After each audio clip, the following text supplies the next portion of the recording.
আসসালামু আলাইকুম দর্শক, আজকে ভিন্ন ধর্ম একটি বিষয় আপনাদের দেখাচ্ছি।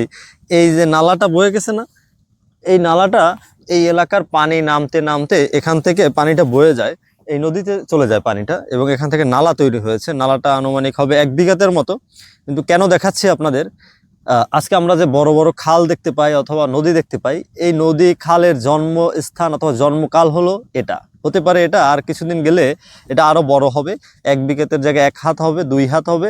কিভাবে? পানি নামতে নামতে এই মাটিটা ফেটে পানি ধুয়ে ধুয়ে নেমে যাবে এবং এটি একটি খালে পরিণত হবে। এবং খাল থেকে হয়েতে যেতে পারে পার ভাঙতে ভাঙতে বড় একটি খালে, তারপর সেখান থেকে বড় একটা নদীও হতে পারে।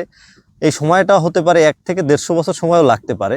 তবে এটা হচ্ছে শুরুকাল, এটা হচ্ছে শুরুকাল। এভাবেই একটি নদীর জন্ম হয়ে থাকে সাধারণত, নদী খাল বলেন যাই বলেন না কেন।